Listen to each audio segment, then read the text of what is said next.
चलो गई क्लास शुरू करेंगे। हाँ जी दोस्तों, I hope you are all doing good morning guys. Good morning guys, कैसे हो आप सब? मजा में एकदम मस्त कसा आहे सेम व्यू। चलो मेरी बात सुनो, क्या करेंगे सर आज की क्लास में? अपन लोग आज की क्लास में पहले 3 बातें मेरे साथ साथ रिपीट करोगे, दिल से बोलोगे क्या? जोर से नहीं, दिल से बोलोगे, पक्का सर पक्का? पहला, we will study with interest to secure examination in law also. I will give my 200% in this attempt. I will perform better than everyone else. करोगे ना? पक्का? प्रॉमिस? कसम की कसम है कसम। चलो मेरी बात सुनो sir sir sir sir sir और प्रवीण कैसे? खबर है तेरे बारे में? बहुत नाचना निकल रहा था तेरा। Check check check check. हाँ फिर नोट दिखा तेरा। लाए नहीं? मंगवा है हॉस्टल में ना, मंगवा। चले क्या जगह उसको कितनी देर है? यहाँ हॉस्टल कितनी दूर है? 5 मिनट जाना, 5 मिनट आना, 10 मिनट तेरे पास। हाँ आधे घंटे तो लिखने में लगेगा। हाँ 5 मिनट जाना, 5 मिनट आना। कहा तेरे टैक्सी कसम की तू लिख लिया है? हाँ अकाउंट कलेक्शन बाकी है।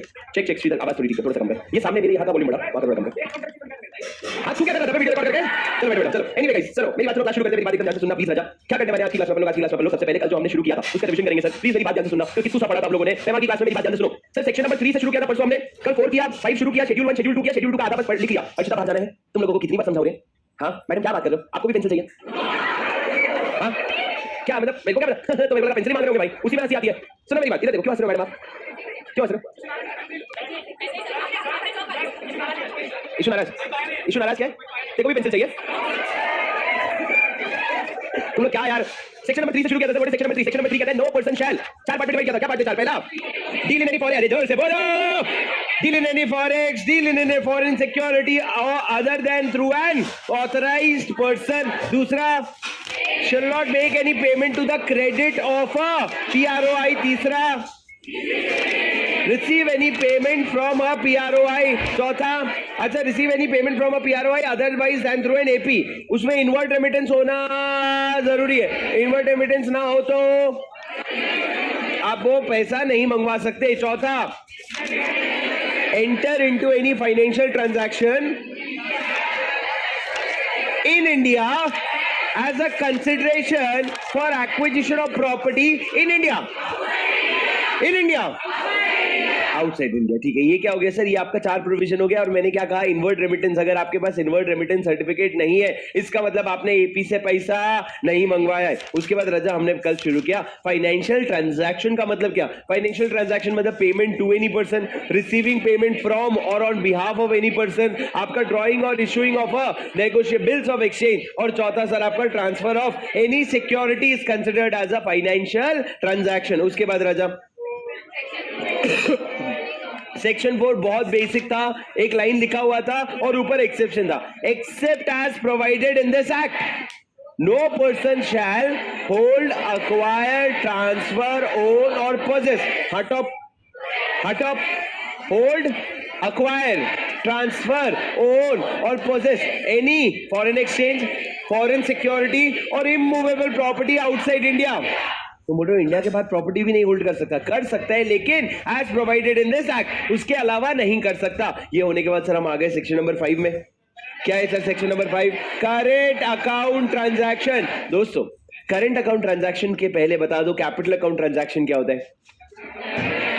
एनी ट्रांजैक्शंस व्हिच ऑल्टर्स, बोलो, capital account transaction means any transaction which alters the asset liability or contingent liability outside India of a person resident in India or asset or liability in India of a PROI। अरे वाह sir, कोई पकड़ में नहीं आया, क्या बात है सर। ये क्या हो गया सर? ये आपका कैपिटल एसेट का हो गया। करेंट अकाउंट ट्रांजैक्शन मतलब any transaction other than capital account transaction. But sir, without prejudice to the generality of the foregoing, the following 4 items will be considered as a तू आगे चल, तू कर ले पहले। तू ऐसा पढ़ रहा है जैसे पंडित पढ़ता है ना, वो तो साथ में चलना, साथ में। सर मैंने क्या कहा, मेरी बात ध्यान से। हाँ, दोनों को बाहर फेंक दूंगा। क्या क्लास में चल रहे थे, ताली मार रहे? क्या तुमको पैसे मिल गया क्या? मत करो ना भाई, क्या कसे काय करता है? ये मैं क्यों बोल रहा इशारों में बात करो। मेरी बात सुनो। Section number 5 current account transaction without privilege to the generality of the following four items will be considered as a current account transaction. सबसे पहला payment with respect to foreign trades or short term banking and credit facility. Sir मैंने ना hello rapid revision में short term को 3 महीना बोला है। कैसे बता? यहाँ पे अच्छा चलाया था। ओके, रैपिड रिवीजन में शॉर्ट टर्म को 3 महीना बोले। मेरे नोट्स में शॉर्ट टर्म को 6 महीना। अपने एक्ट में शॉर्ट टर्म को डिफाइन नहीं कर रखा है। हमारे एक्ट में शॉर्ट टर्म को डिफाइन नहीं कर रखा है। तो शॉर्ट टर्म यूजुअली क्या होता है, 6 महीना ही होता है। सर 3 महीना एक पॉइंट हमने कहां पढ़ा था, कभी डिपॉजिट में पढ़ा था कि 3 महीने से कम का डिपॉजिट नहीं ले सकते, तो वहां से 3 महीना ट्रिगर हो गया होगा। पर आपका शॉर्ट टर्म जो होता है वो 6 महीने ही होता है। रैपिड रिवीजन में जो मैंने 3 महीना बोला है उसको सह लेना, उसका आंसर क्या होगा 6 महीना। मैं नीचे कमेंट डाल के पिन भी कर दूंगा उसको, पर क्या होगा 6 महीना। शॉर्ट टर्म मतलब कितना, 6 महीना। पर एक्ट में डिफाइंड नहीं है, ये एक बेसिक अंडरस्टैंडिंग है। अगर एग्जाम में क्वेश्चन आएगा ना, आपको दिखेगा 1.5 मंथ, 2 मंथ, 15 डेज, तो आपको समझ जाएगा क्या है ये शॉर्ट टर्म है। उसके बाद सर मैंने क्या कहा, 4 पॉइंट। पहला पॉइंट हो गया। दूसरा सर, दूसरा ठीक है। तीसरा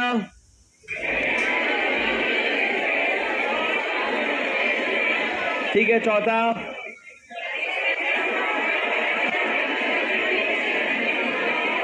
गधेड़ो। दूसरा क्या है, इंटरेस्ट एक्सपेंस और इनकम ऑन इन्वेस्टमेंट। तीसरा रेमिटेंस ऑफ लिविंग एक्सपेंस। चौथा foreign travel, education, medical allowance. ये सब क्या होता है आपका करंट अकाउंट ट्रांजैक्शन होता है। ये रहेगा, कोई प्रॉब्लम नहीं है। सर ये क्या हो गया, ये चीजें हो गई आपकी करंट अकाउंट ट्रांजैक्शन की डेफिनेशन की। आ जाओ सर सेक्शन नंबर 5 में। सेक्शन नंबर 5 में आपने क्या लिखा था, any person may draw or sell forex. Sir एक सेकेंड, क्या हम फॉरेन सिक्योरिटी की बात कर रहे हैं? क्या हम इमूवेबल प्रॉपर्टी की बात कर रहे हैं? क्यों नहीं सर? क्योंकि यार वो कैपिटल अकाउंट ट्रांजैक्शंस हो जाएंगे। अगर मैं किसी भी तरह के फॉरेन सिक्योरिटीज में या इमूवेबल प्रॉपर्टीज में डीलिंग कर रहा हूं, तो वो क्या हो जाएगा, वो एक तो कैपिटल अकाउंट। दूसरा भाई तू कैसे ड्रॉ करेगा इमूवेबल प्रॉपर्टी? कि मैं बैंक के पास गया, मैंने थोड़ा इमूवेबल प्रॉपर्टी ड्रॉ करके ले आता हूँ, घर का 4 BHK 1 BHK ड्रॉ करके ले आता हूँ। ऐसा नहीं होता भाई। तो यहाँ पे क्या आएगा, फॉरेक्स ही आएगा। Any person may draw or sell forex to or from and non authorised person. Non क्या, authorised person. Authorised person if such withdrawal or sale is a current account transaction. क्या है, यदि ये करंट अकाउंट ट्रांजैक्शन। मेरी बात ध्यान से सुनना sir. Sir current account transaction के लिए चीजें अलाउड है। नोट सर, रेस्ट्रिक्शन कौन लगा सकता है? CG in consultation with RBI में इंपोज रीजनेबल रेस्ट्रिक्शन। आगे, current account transaction is freely permitted unless specifically restricted. आप आराम से कर सकते हो जब तक हम आपको ना रोके। और रोकने का तरीका थोड़ा रूल से कैजुअल क्या होता है भाई, थोड़ा रूल्स बना के बनाया। क्या रूल्स बना के बनाया सर? Schedule 1, schedule 2, schedule 3। ये कौन से के शेड्यूल है? FEMA current account transaction rules 2000 के शेड्यूल है सर। शेड्यूल में शेड्यूल 1 में क्या आता है, प्रोहिबिशन। शेड्यूल 2 में क्या आता है, CG का अप्रूवल। शेड्यूल 3 में क्या आता है, RBI का अप्रूवल अगर एक लिमिट के ऊपर हो। सर देखो क्या लिखा है, prohibited, allowed subject to CG's approval. Bracket में लिख लो इररेस्पेक्टिव ऑफ लिमिट। अच्छा नहीं मत लिखो, एक 2 जगह लिमिट भी है, एक $10,000 का, एक $100 $100 का। सर ये आप मत लिखो, क्या लिखो, allowed subject to central government approval. और तीसरा शेड्यूल 3। सर शेड्यूल 3 क्या है, वो ट्रांजैक्शन जहां पे आपको क्या लगेगा, RBI का अप्रूवल लगेगा। तो वहां पे क्या है रजा, आपको एक परमिसिबल लिमिट है, उस लिमिट के ऊपर आपको क्या लग जाएगा, RBI का अप्रूवल। अरे समझे क्या? Yes sir. आगे मेरी बात ध्यान से सुनो रजा, क्या लिखा है शेड्यूल नंबर 1, 2। अपन ने 1 और 2 पढ़ा था, 2 आधा पढ़ा था। 1 एक बार रिवाइज कर लेते, कितने पॉइंट थे सर? 8 पॉइंट। सबसे पहला 2 point, remittance of out of lottery winnings, उसको रेमिट नहीं कर सर। सब लोग बोलोगे क्या? सब लोग बोलोगे क्या? भाई तू भी बोलेगा क्या? तबीयत ठीक है क्या? सब लोग बोलोगे क्या प्लीज? सर 3 शेड्यूल है कैपिटल अकाउंट ट्रांजैक्शन के, 3 शेड्यूल है करेंट अकाउंट ट्रांजैक्शन के। तो हम लोग तो अभी करंट अकाउंट ट्रांजैक्शन के 3 शेड्यूल पढ़ रहे हैं, इसके बाद हमको कैपिटल अकाउंट के भी 3 पढ़ना है। तो भैया याद करोगे क्या? सर याद करके खत्म करोगे। सर शेड्यूल नंबर 1 में कितने पॉइंट है? 8। एक बार मेरे साथ बोलना, एक बार मेरे बाद खुद से बिना देखे बोलना। 8 पॉइंट है सर। सबसे पहला, remittance out of lottery winning, remittance out of racing, riding or any other hobby, remittance for purchase of lottery tickets, band magazine, football pool, sweepstakes, ये चारों के परचेज के लिए अगर आप रेमिटेंस कर रहे हो। उसके बाद सर 4th और 6th पॉइंट कमीशन गए। ये क्या हो गया? Payment of commission on export made towards equity investment in joint venture or wholly owned subsidiary abroad of an Indian company. अगर उसमें इक्विटी इन्वेस्टमेंट के लिए मैं क्या कर रहा हूं? एक्सपोर्ट। और 6th वाला क्या हो गया? Payment of export on, payment of commission on export under RSCR, rupee state credit route, except commission up to 10% of the invoice value of tea and tobacco may be given। 10% तक का दे सकते हो। 4th और 6th point export का हो गया। 5th point irrelevant था। Dividend balancing कहता है payment of dividend by a company to whom dividend balancing applies, redundant provision. Point number 7, payment for callback services, telephone callback services. और last, payment of remittance of interest income received on NR special rupee account. 8 point बिना देखे एक बार बोलो, जितना याद है कोई बात नहीं, खुद से एक बार मन में, खुद से एक बार जितना याद है, बिना देखे, बिना देखे।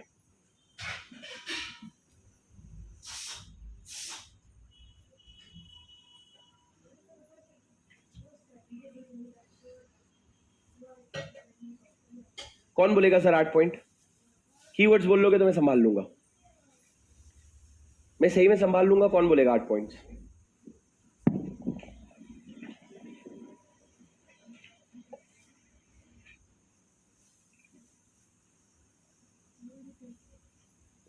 आई am waiting for people to raise hand.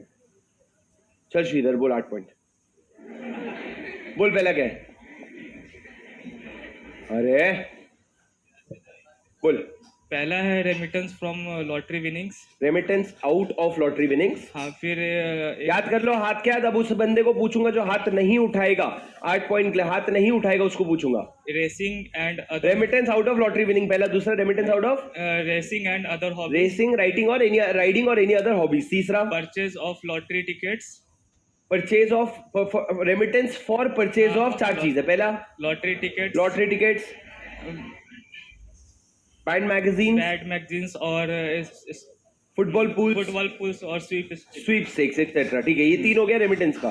4th और 6th पॉइंट एक्सपोर्ट का है। बता 4th पॉइंट क्या है? Commission, payment of commission joint venture and wholly owned subsidiary, payment of commission on export made towards equity investment in joint venture और wholly owned subsidiary abroad of a Indian company. Point number 6, then commission of on export RSCR rupee state credit route under rupee state credit route 10% of T and tobacco, 10% of invoice value of T and tobacco तक दे सकता है, पर उसके अलावा नहीं दे सकता।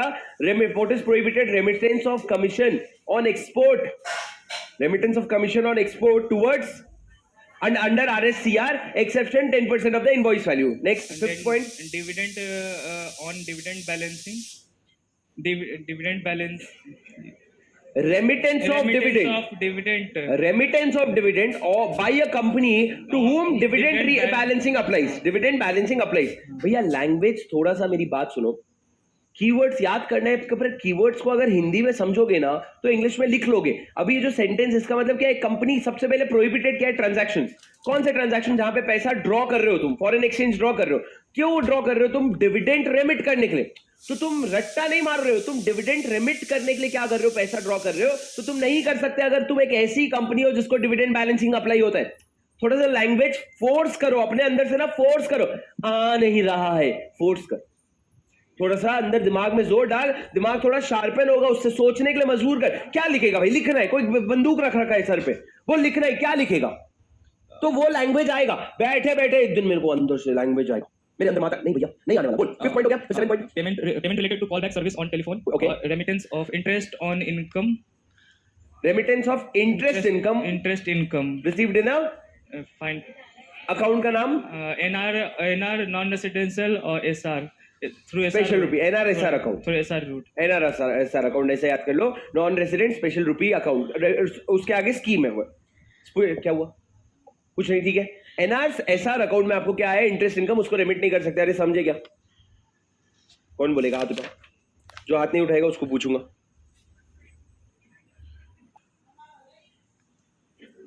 हाँ sir हम रेडी हैं, हम हाथ नहीं उठाएंगे, हम पूछ रहे हो आप हमको, हम रेडी हैं। प्रवीण के बाजू में जो मैडम बैठे हैं, हाँ मैडम बोल लोगे? बोलो। ठीक है बैठ जाओ, आप स्पीड बोल रहे हो, आपको आता है।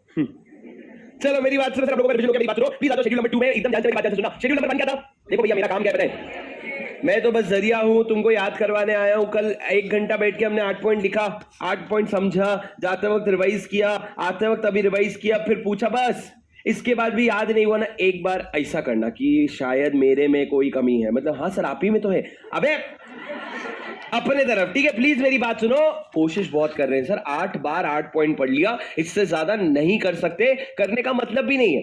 प्लीज मेरी बात ध्यान से सुनो। अब हम लोग सर शेड्यूल 2 पे पूरा फोकस करेंगे। शेड्यूल 2 क्या कहता है? कर लेना मगर सीजी का अप्रूवल ले लेना। सबसे पहला पॉइंट क्या था? Cultural tours.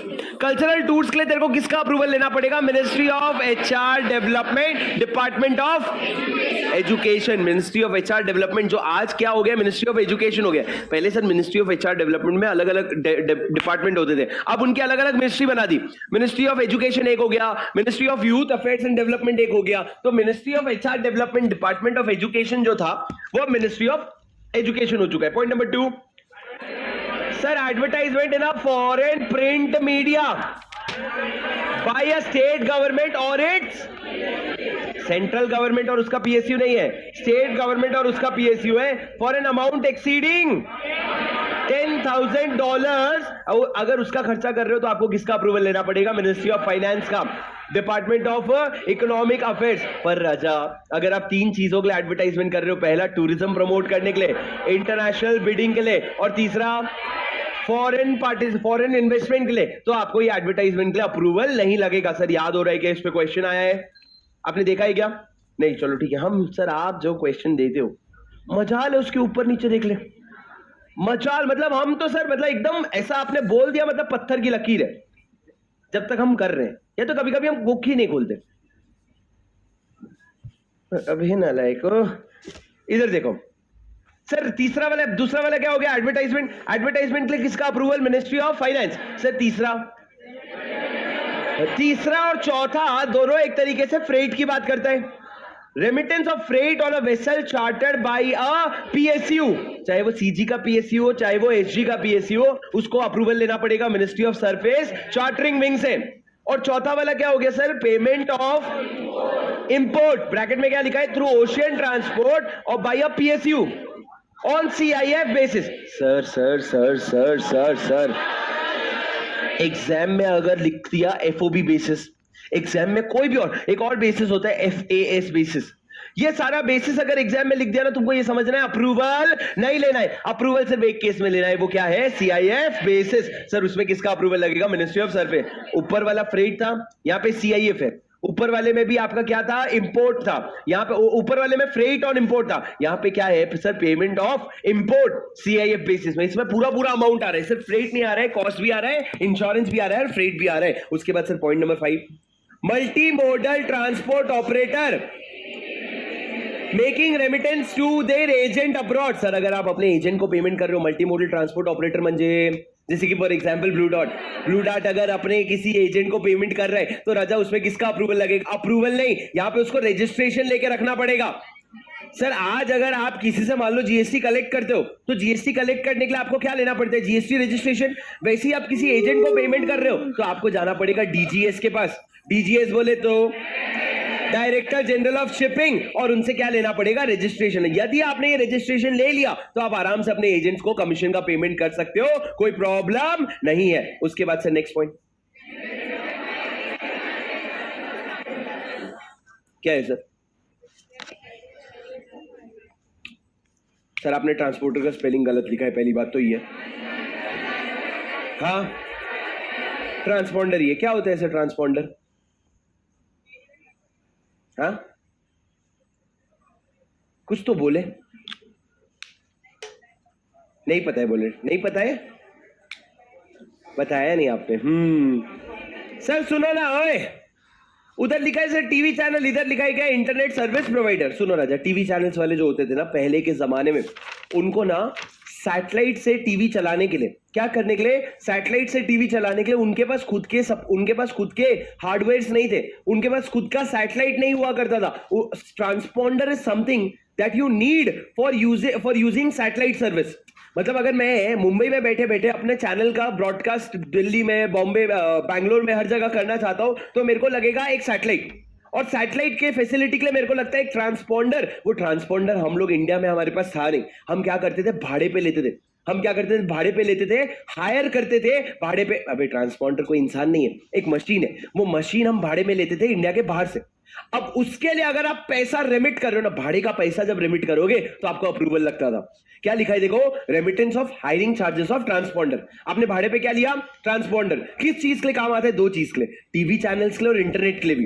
पहले के जमाने में जब इंटरनेट सर्विस देना होता था तो आपको ट्रांसपॉन्डर की जरूरत पड़ती थी, तो ये भाड़े पे लेने के लिए जो आप हायरिंग चार्जेस देते थे उसका आपको अप्रूवल लेना पड़ेगा। अगर आप टीवी चैनल वाले हो तो आपका मालिक होता है ministry of information and broadcast, और अगर आप इंटरनेट सर्विस प्रोवाइडर वाले हो तो आपका है ministry of communication and infotech. ये दो अलग अलग मिनिस्ट्री है, ये दोनों अलग अलग मिनिस्ट्री का आपको अप्रूवल लेना पड़ता है। सर हेलो क्या है, remittance of hiring charges of transponder by a TV channel और internet service provider. TV channel वाला किसका अप्रूवल ले रहा है सर? आप ऐसा लिख लो एक बार के लिए, MIB मतलब ministry of information and broadcasting, और दूसरी तरफ आप लिख लो MCI, ministry of communication and infotech.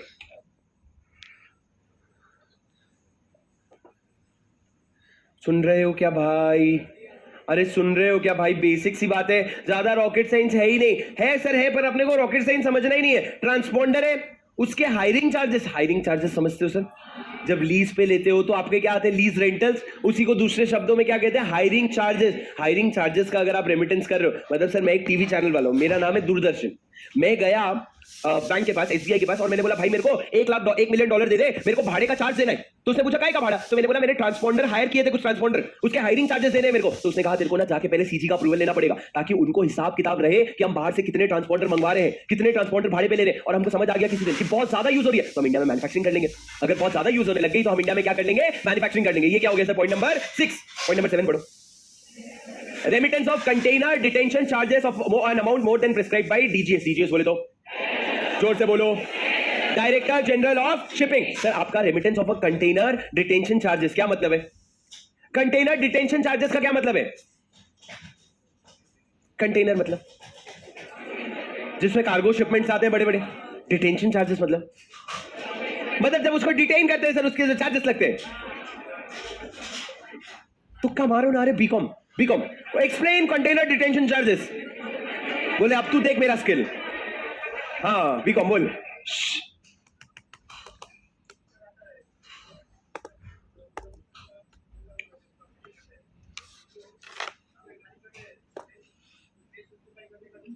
Perfect, बैठ जाओ sir. Sir container detention charges क्या होता है? बेसिकली किधर भी कंटेनर रख करके उसमें सामान अनलोड करते हो तो रखने के लिए आप जगह ऑक्यूपाई करते हो ना, उसका आपको एक चार्ज लगता है, उसको हम कहते हैं कंटेनर डिटेंशन चार्जेस। आप सर सुनो, मेरी बात ध्यान से सुनना। हमारे इंडिया वाले एक शिप लेके इंडिया के बाहर गए। जब इंडिया के बाहर गए तो वहां पे कार्गो रखा, कार्गो को अनलोड किया, तो उनको जो कंटेनर है वो एक जगह रखने के लिए कंटेनर डिटेंशन चार्जेस पे करना पड़ा। अब सर मान लो मार्केट स्टैंडर्ड ये है कि 1 घंटे का 1000 रुपए लगेगा।